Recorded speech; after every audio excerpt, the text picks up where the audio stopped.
하나님 말씀 마태복음 2장 13절부터 15절까지 말씀입니다.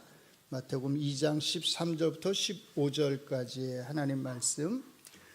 찾으셨으면 우리가 같이 한 목소리로 하나님의 말씀을 읽도록 하겠습니다. 마태복음 2장 13절부터 15절까지 하나님 말씀을 같이 읽습니다. 그들이 떠난 후에 주의 사자가 요셉에게 현몽하여 이르되 헤롯이 아기를 찾아 죽이려 하니 일어나 아기와 그의 어머니를 데리고 애굽으로 피하여 내가 내게 이르기까지 거기 있으라 하시니 요셉이 일어나서 밤에 아기와 그의 어머니를 데리고 애굽으로 떠나가 헤롯이 죽기까지 거기 있었으니 이는 주께서 선지자를 통하여 말씀하신 바 애굽으로부터 내 아들을 불렀다 함을 이루려 하심이라. 아멘. 지난주에 저희가 예수님이 유대 땅 베들레헴에서 탄생하시는 것에 대해서 미가서 5장 2절 말씀을 인용하는 마태복음 저자의 신학적 의도 또는 목적을 우리가 살펴보았습니다. 아마 어떤 분들은 이제 제가 계속 반복해서 사용하는 이 표현, 마태복음의 저자가 또는 신학적 의도나 목적, 이런 표현들로 인해서 생각해 보니까 약간의 거부감, 또 뭐 거부감은 아니더라도 약간의 거북한 마음, 불편함, 이런 것들을 조금 느낄 수도 있겠다, 이런 생각이 들어요. 사실은 제가 그냥 마태가 이렇게 말할 수도 있지요. 신학적이라는 표현을 빼고서 그냥 의도나 목적, 이렇게 사실 말할 수도 있습니다. 굳이 이것에 대해서 변명을 하자면 저는 우리 성도님들이 이런 표현들에 조금 익숙해졌으면 좋겠다라는 생각을 합니다. 사실 이런 표현을 설교 때 사용하거나 듣는 것이 여러분의 마음을 결코 불편하게 할 필요가 없다라고 생각을 합니다. 또 그런 것들을 또 보여드리고 싶어요. 오히려 이런 표현들은 제가 하는 이런 설교들이 제 스스로 생각해서 저의 묵상에서 나오는 것이 아니라 성경의 저자가 우리에게 가르치려고 하는 것이 무엇인지에 초점이 맞추어져 있다고 하는 것. 그리고 성경은 그냥 무조건 우리가 믿음으로 읽는 것이 아니라 성경의 저자가 분명한 어떤 의도나 목적을 가지고서 성경을 기록했다고 하는 것을 우리가 항상 염두에 두면서 읽어야 한다는 것을 말하기 위함입니다. 그리고 그 의도나 목적은 제가 늘 말씀을 드리듯이 우리 자신에게 있는 것이 아니라 우리를 중심으로 해서 있는 것이 아니라 하나님이 우리 주 예수 그리스도를 통해서 행하신 그 일, 그 구속사의 틀 안에 있다고 하는 것을 보여드리기 위함입니다. 이것을 놓쳐버리면 사실 우리는 기독교가 하나의 도덕 종교로 바뀌게 되는 것을 목격하게 됩니다. 또는 우리가 무조건적 믿음이라고 하는 맹신 속에 빠지거나 우리도 모르는 사이에 무속신앙적인 그런 믿음으로 변질될 위험에 우리가 처하게 된다는 것이에요.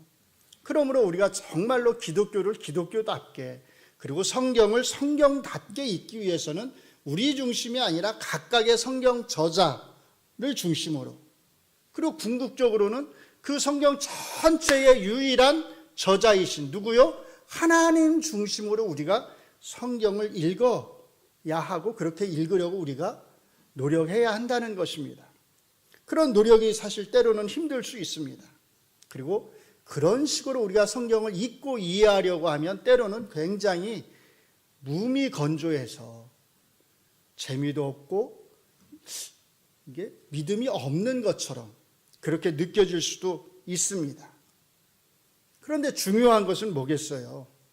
중요한 것은 그 안에 우리를 향하신 하나님의 행하심과 그 하나님의 뜻이 있다는 사실입니다.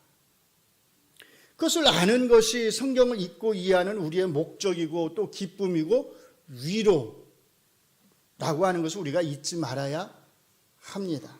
그래서 지난주에 말씀드린 대로 마태복음 5장 6절의 말씀이 그 본래의 인용 원문이었던 미가서 5장 2절과 어떻게 같고 다른지를, 특별히 다른지에 비추어서 우리가 마태복음 저자가 말하고자 하는 그 강조점을 사실은 살펴보았던 것입니다. 정리하면 이렇게 네 가지였어요. 제가 굳이 또다시 설명할 필요는 없을 것 같습니다. 미가서 5장 2절의 말씀을 살짝 바꾸기도 하고 없는 것을 거기다 덧붙여서 마태복음의 저자는 우리에게 정말로 예수님이 어떤 분이신지를 강조해서 가르쳐주고 싶어 했던 것이에요. 이렇게 변화된 인용을 통해서 마태복음의 저자는 나사렛 예수라고 불리는 그분이 유대 땅 베들레헴에서 태어나신 정말로 메시아다, 그분을 믿어야 된다 라고 하는 것을 우리에게 말해주고 싶었던 거죠. 뿐만 아니라 그분의 오심이 이 땅에 사는 사람들에게, 그가 함께 살았던 그 당대의 사람들뿐만 아니라 오늘 이 시대를 살아가는 우리들에게까지 어떤 실천적인, 우리가 따라야 될 실존적인 중요한 의미가 있다고 하는 것을 우리에게 보여주고 싶었던 거죠. 이제 오늘은 예수님과 관련된 두 번째 장소가 어떤 의미가 있는지를 우리가 살펴보려고 합니다. 오늘 본문을 보시면 동방에서 온 박사들이 떠난 후에 주의 사자가 요셉에게 나타나서 헤롯의 음모를 알려줍니다. 헤롯이 아기를 찾아서 죽이려고 하니까 애굽으로 빨리 피하라는 것이에요. 이런 권고를 듣고서 요셉은 우리가 흔히 하는 말로 아내인 마리아와 어린 아이인 예수님을 데리고 뭘 하냐면 야반 도주를 합니다. 밤에 몰래 애굽으로 피하는 거예요. 그리고 헤롯 왕이 죽을 때까지 애굽에서 이제 살게 되는 거죠. 헤롯 대왕은 아마 기원전 4년 정도에 죽지 않았을까 생각을 합니다. 자, 그러면 예수님은 좀 전에 태어나셨으니까 기원전 5년 아니면 6년 정도에 태어나셨을 거예요. 그리고 만으로 지난번에 말씀드린 대로 1살 조금 넘어서 아마 애굽으로 가셨을 겁니다. 그러니까 이렇게 놓고 보면 사실은 예수님이 어린 아이의 모습으로 애굽 땅에서 실제 살았던 그 기간 자체는 그렇게 길지 않았을 거다라고 하는 것을 우리가 추정해 볼 수 있습니다. 자, 중요한 것은 이렇게 요셉이 천사의 권고를 따라서 마리아 그리고 아직 어리신 예수님과 함께 애굽으로 피하신 것에 대해서 마태복음의 저자가 이것을 뭐라고 말하냐면 선지자가 하신 말씀을 이루려고 하는 것, 선지자의 말씀에 대한 성취라고 우리에게 말하고 있다는 것이에요. 그러므로 우리는 이 말씀을 읽고서 예수님이 애굽으로 내려가신 것은 선지자가 하신 말씀을 성취하시는 것이었구나. 예수님이 애굽으로 내려가신 것은 구약 성경에 미리 예견되어 있던 것이었구나. 이 정도로 생각하고서 그냥 넘어가서는 안 된다는 것입니다. 뭘 해야 돼요? 질문을 던져야지요. 마태복음의 저자는 왜 이 구약 성경을 예수님에 대한 말씀의 성취로 인용을 하는 것일까? 우리에게 예수님에 대해서 도대체 뭘 가르쳐주고 싶은 것일까? 이렇게 질문을 던져야 합니다. 이런 궁금증을 가지고서 우리가 마태복음의 저자가 인용하는 말씀을 잘 눈여겨보면 거기서 한 가지 중요한 사실을 발견할 수 있어요. 그 인용의 글이 예수님이 애굽으로 내려가신 것 그 자체를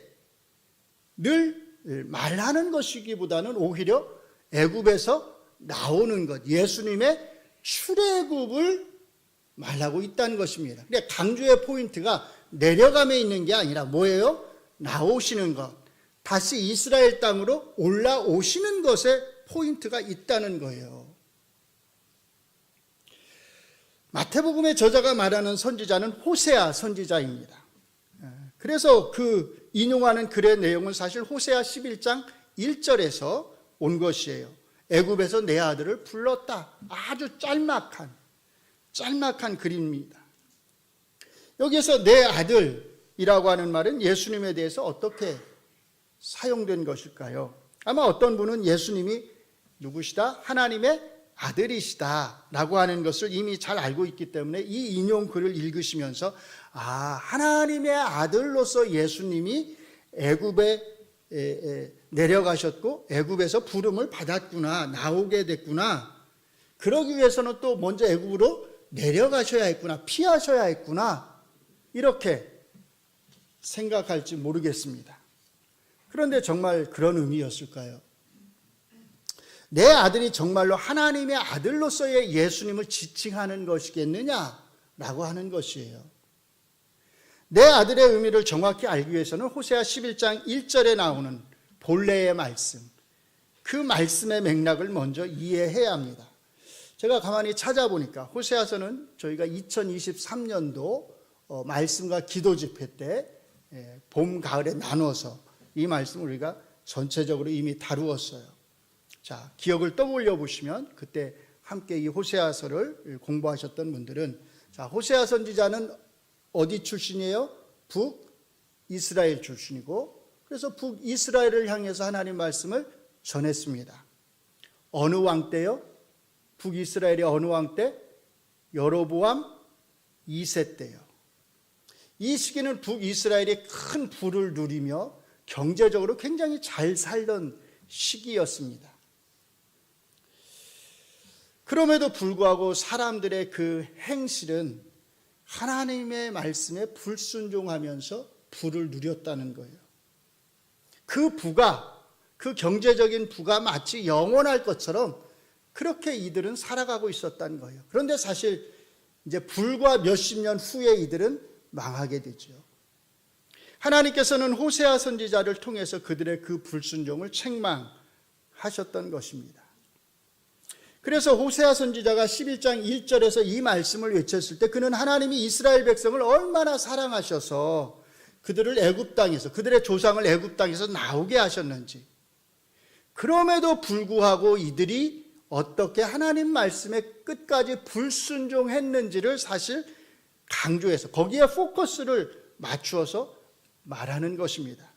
그 전체 말씀은 사실 이렇게 됩니다. 같이 한번 읽어보겠습니다. 시작.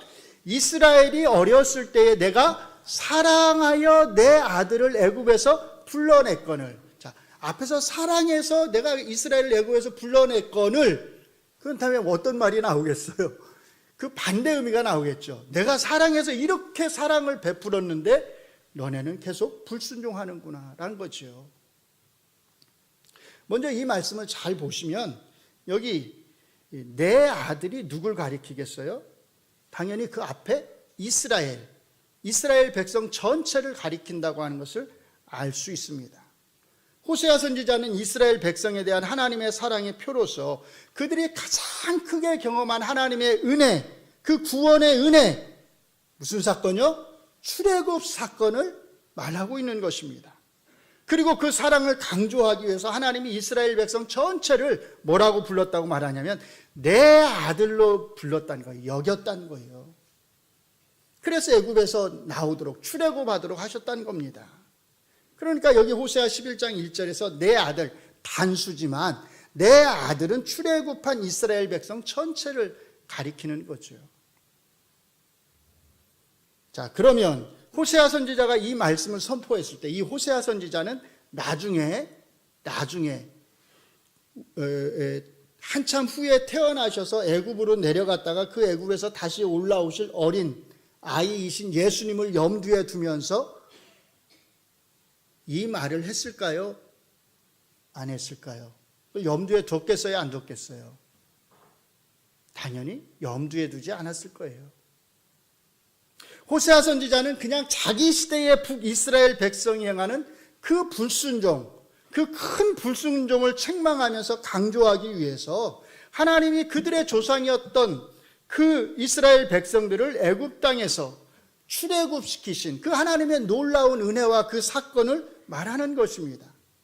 그러니까 호세아 11장 1절에서 호세아 선지자는 두 가지 목적을 가지고 이것을 말하는 거예요. 첫째, 하나님이 너희를 얼마나 사랑했는지 아느냐라는 거예요. 너희 조상을 내 아들이라고 여기셔서 애굽 땅에서 나오게 하셨다는 거죠. 실제로 출애굽기 4장에서 하나님은 모세를 바로 왕에게 보내시기 전에 모세에게 미리 이렇게 말씀을 하세요. 이스라엘은 내 아들, 내 장자다. 뭐라고요? 이스라엘은 내 아들, 내 장자다. 그리고 더 놀라운 것은 그 다음 말씀입니다.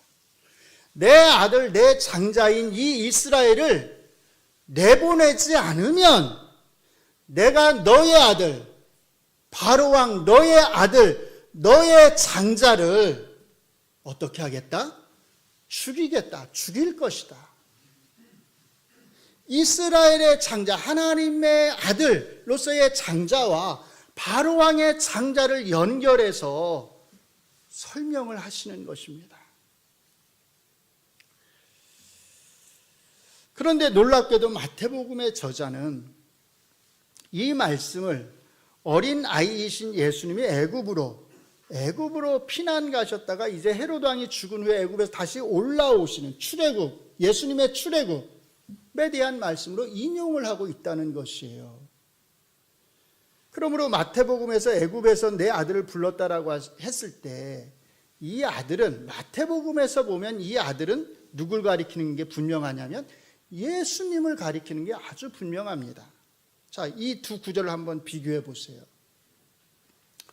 마태복음의 저자가 예수님을 가리켜서 호세아 11장 1절을 인용하여 내 아들이라고 표현했을 때 그는 예수님이 어떤 분이라고 하는 것을 말하고 싶었겠느냐? 이게 사실은 포인트입니다. 마태복음의 저자는 예수님이 어떤 분이라고 하는 것을 우리에게 가르쳐주고 싶었겠느냐는, 당대의 독자들에게 야, 예수님은 이런 분이야 라고 했을 때 이런 분이 어떤 분임을 말하고 싶었겠느냐라는 거예요. 이 둘을 놓고서 비교하시면 쉽게 알 수 있어요. 앞에서 내 아들을 이스라엘을 가리켰죠. 이스라엘 백성 전체. 뒤에서는 예수님을 가리킵니다. 그럼 이 둘을 같이 한번 놓고 생각해 보세요. 그러면 예수님은 누구시다? 이스라엘이시다. 예수님이 이스라엘 백성 전체이시다라고 말을 하고 싶은 거예요. 그런 말을 들어보셨나요? 예수님이 곧 누구시다? 참 이스라엘이시다. 참 이스라엘 백성이시다. 그런 말 들어보셨나요? 우리는 주로 예수님이 구세주시다, 예수님이 왕이시다 이런 말을 많이 듣지만 예수님이 참 이스라엘이십니다. 이런 말은 아마 흔하게 들어보지는 못하셨을 거예요. 그런데 사실 성경이 우리에게 묘사하는 예수님의 모습은 단순하지가 않고 굉장히 다채롭고 풍부합니다. 마태복음의 저자는 어린아이이신 예수님이야말로 참 이스라엘 백성 전체로서 헤로드 왕의 음모를 피해 애굽으로 내려가셨다가 그가 죽은 후에 애굽에서 다시 올라오셨다고 말을 하는 것입니다. 쉽게 말하면 이런 거예요. 다음 문장을 같이 한번 읽어보겠습니다. 시작. 쉽게 말하면 역사 속에서 이스라엘 백성이 살았던 그 삶의 패턴, 그 길을 애굽에서부터 나오는 것으로 시작해서 누가요? 예수님이 다시 그 삶을 살아내신다는 것이에요. 이게 가장 중요한 포인트입니다. 그런데 여기에 한 가지 중요한 차이가 있어요. 하나님의 아들로 사랑을 받아서 애굽에서 나온 이스라엘 백성들은 어땠지요? 하나님 말씀에 순종하는 삶을 살았나요? 만약에 그랬다면 호세아 선지자가 이런 말씀을 할 필요가 없었을 것입니다. 출애굽한 이스라엘 백성만이 아니라 호세아 시대에 그 경제적인 부를 누렸던 북이스라엘 백성도 여전히 하나님 말씀에 불순종하면서 살아갔어요. 그런데 여기에 참 이스라엘, 진짜 이스라엘이신 분이 계십니다. 그리고 그분은 이스라엘로서 살아가십니다. 어떻게요? 하나님 말씀에 따라서. 하나님 말씀에 몇 퍼센트요? 몇 퍼센트예요? 100%. 100% 순종해서 살아가십니다. 역사 속에서 이스라엘 백성이 하나님의 말씀에 불순종하면서 살았던 그 실패한 삶을 누가요? 예수님이, 애굽에서 나오시는 그 예수님, 어린 아이이신 예수님이 이제부터, 지금부터 하나님 말씀에 100% 완전한 순종을 하심으로써 이 실패한 삶을 어떤 삶이요? 성공한 삶으로 살아내신다는 것이에요.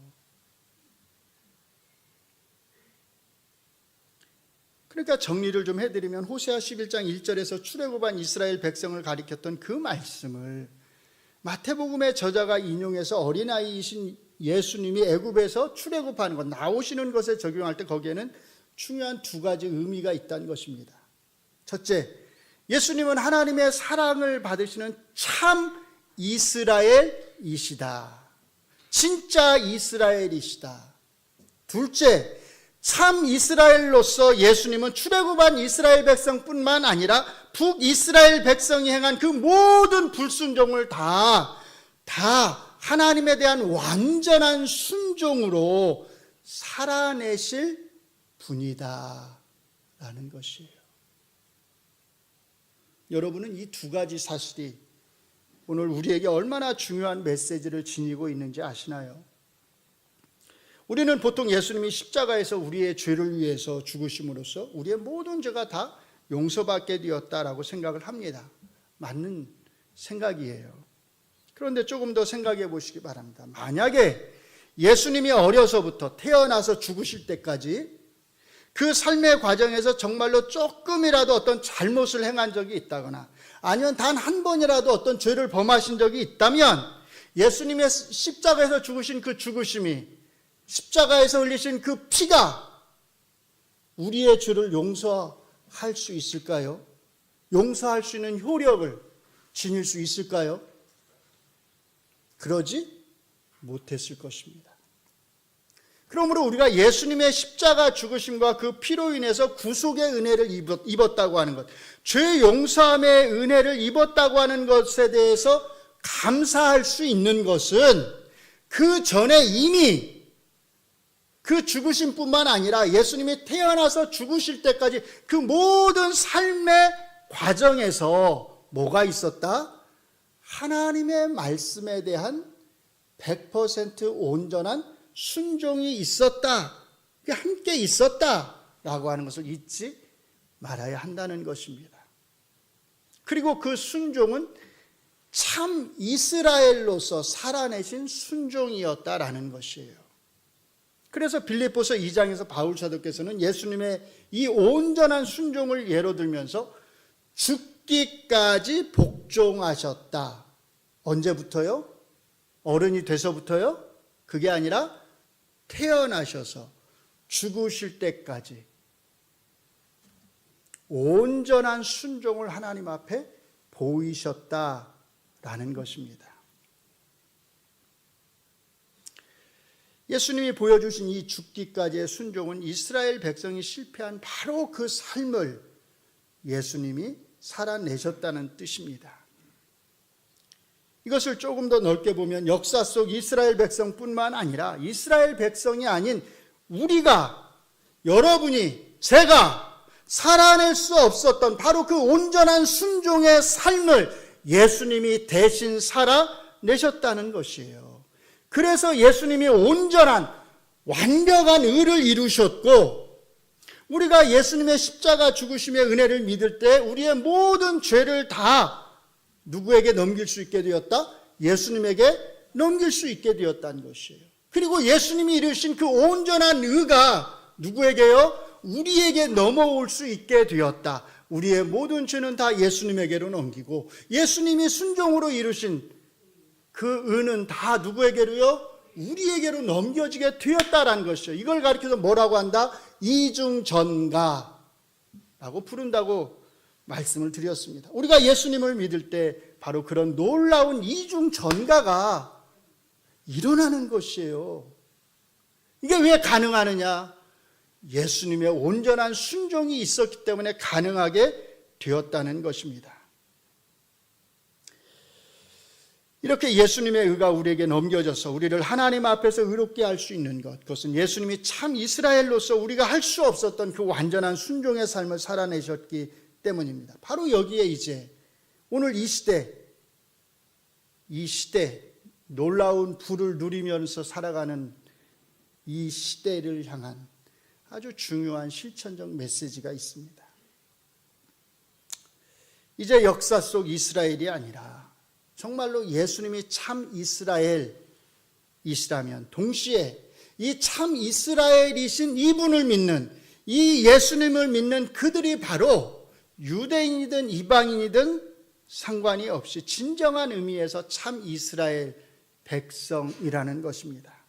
예수님은 유일하고 진정한 의미에서 하나님께 완전한 순종을 보이신 참 이스라엘이십니다. 우리는 이 예수님의 완전한 순종에 의지해서 하나님의 백성이 되는 또 누구예요? 이스라엘 백성들이라는 것이에요. 마태복음의 저자가 오늘 본문을 통해서 우리에게 가르쳐주는 내 아들로서의 예수님의 의미가 바로 여기에 있는 것입니다. 그러므로 정리를 좀 해드리면, 첫째, 애굽에서 나오시는 어린아이이신 예수님이야말로 참 이스라엘로서 앞으로 하나님 앞에 100% 온전한 순종을 이루면서 살아가실 분이라는 것입니다. 그리고 둘째, 유일하신 참 이스라엘로서 100% 순종을 이루신 이 예수님으로 인해서 이제 바울 사도께서 말씀하는 그 참 이스라엘 백성, 진짜 이스라엘 백성은 유대인이든 이방인이든 상관이 없이, 주인이나 종이나 상관이 없이, 부자나 가난한 자나 상관이 없이, 어른이나 아이나 상관이 없이 이 참 이스라엘이신 예수님을 믿는 사람이라면 누구나가 그 믿음으로, 오직 믿음으로 참 이스라엘 백성이 될 수 있다는 것입니다.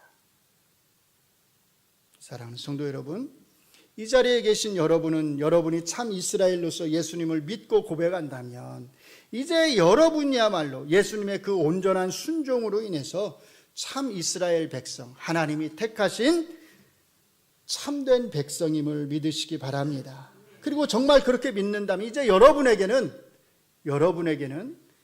진짜로 실천적인 한 가지 삶이 요구됩니다. 참 이스라엘로서 예수님이 살아내신 그 온전한 순종의 삶, 하나님의 말씀에 따라서 죽기까지 순종하신 그 삶을 잘 본받아서 이제는 여러분이 제가 그 삶을 살아내야 한다는 것이에요. 성령님이 우리 그리스도인에게 요구하는 도덕적인 삶, 야, 이렇게 살아야 돼 라고 하는 그 윤리적인 삶에 대한 모든 요구는 우리에게 야, 너는 좀 더 인간답게 살아야 돼 이렇게 말하는 게 아닙니다. 인간다운 삶을 살라고, 사람답게 살라고 말하는 게 아닙니다. 하나님의 백성다운 삶을 살라는 것이에요. 그리스도의 십자가 구속의 은혜를 믿는 사람답게, 그 은혜를 입은 사람답게 살라는 것입니다. 그리스도의 순종을 본받아 살라고 우리에게 요구하는 거예요. 우리가 참 이스라엘이 되려면 예수님처럼 순종해야 된다라고 말하는 게 아닙니다. 우리가 이미 예수님의 온전한 순종 안에서 참 이스라엘 백성으로 받아들여졌기 때문에 이제는 그 예수님처럼 예수님을 본받아서 살려고 해야 된다는 거예요. 물론 우리는 예수님처럼 100% 순종을 할 수 없을 것입니다. 그러나 염려할 필요는 없어요. 왜? 예수님의 의가 항상 우리에게 있기 때문에요. 우리의 죄가 다 예수님에게 넘겨졌기 때문에요. 염려할 필요는 없습니다. 그러나 열심히 노력해서 예수님처럼 순종하는 삶을 우리가 살아야 한다는 뜻입니다. 이 자리에 혹시라도 여러 고난으로 인해서, 삶의 어려움으로 인해서 힘들어하시고 고민하신 분들이 계시나요? 죄송한 말씀이지만 참된 이스라엘이요 그리스도인으로서 우리가 당하는 고난, 어려움보다 더 중요한 것은 하나님의 말씀에 순종하며 사는 것입니다.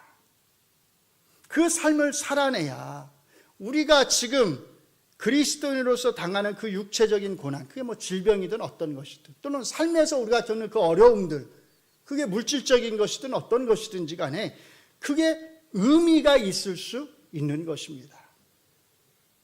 그런 고난과 어려움을 제가 무시하는 게 아니라 사실 힘들지요. 힘들다는 거 잘 압니다.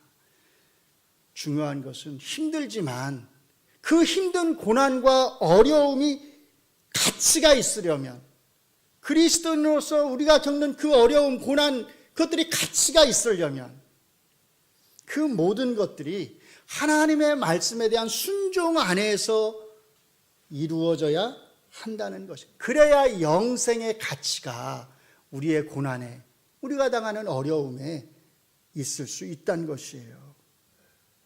이제 예수님은 마태복음 저자의 인용대로 애굽에서 나오셔서 출애굽하셔서 참 이스라엘로서의 삶을 살아가기 시작하실 것입니다.